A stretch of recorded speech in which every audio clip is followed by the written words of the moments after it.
Gentlemen, this is a momentous document. The Constitution of the United States of America. We're about to sign this thing and then have it ratified by the colonies. Oh, now hold it, George. What does this ratified mean? What means voted on by the people, doesn't it, Ben? Well, I'd be careful of that. Too many cooks spoil the broth. We could wind up with too many chiefs and not enough Indians. He's right, George. Maybe we'd better run this up the flagpole first to see who salutes, you know? Yes, George, maybe we should test the waters, see if it flies. No, spank its little bottom, see if it cries.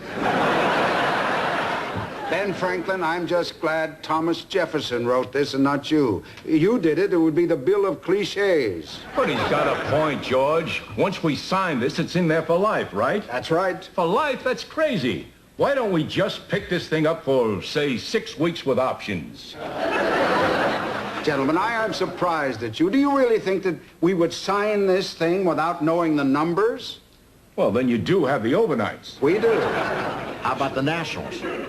But they're not in yet because the country hasn't been discovered yet. I told him not to buy this place sight unseen. It's an ill wind that blows no one some good. How about the right to bear arms? Pretty good numbers. I think the people enjoy controversy, you know?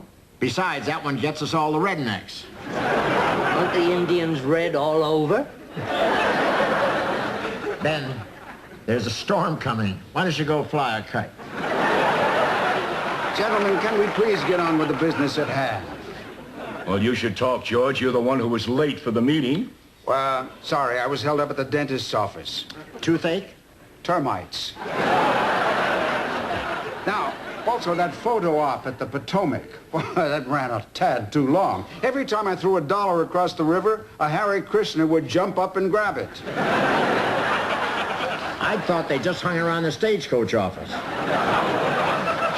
Gentlemen, Congress has sent over this Bill of Rights. Well, what do you fellas think we ought to do with it?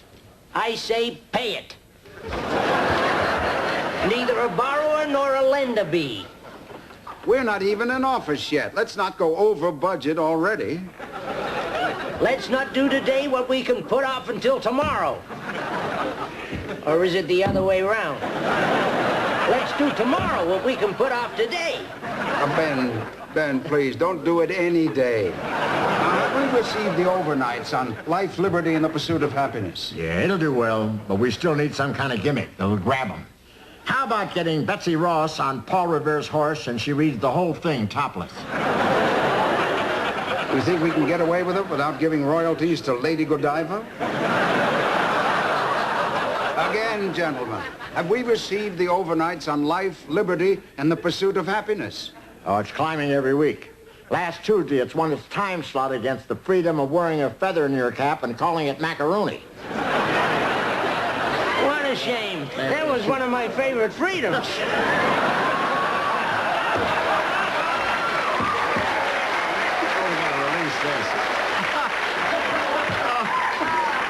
Oh, he's so easy to please. Gentlemen, our country is waiting for this document. Now, we've got to make our sales pitch now.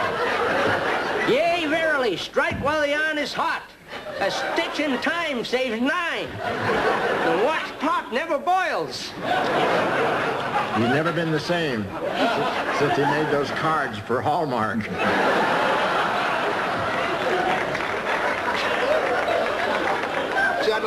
Gentlemen, we have got to stop bickering, and we certainly want a better rating for the Constitution than we got for the Declaration of Independence. That only got a 17.2 share. That's because you stuck in that hogwash about all men being created equal. Well, aren't they? You've got to be jesting. Are you my equal? My IQ is 140, yours is 32. Yeah? Well, hear this, father of the country. At least I've got brains enough to sit down in a rowboat when I'm crossing the Delaware. But I came out best in the picture, didn't I? Sure, retouching, yeah. Should we go ahead and sign? It's one way to take advantage of sweeps week. A bird in the hand is worth 2 in the bush. My God, I'm starting to understand him. Now, who's going to be the first to sign? Who's going to be president? Well, I think we have to make George the president. He knows everybody. He's slept everywhere. George is a natural for president. He's never told a lie. This is politics. He'll have to learn sometime. Hey, maybe we could even bring in a guest president every Monday night.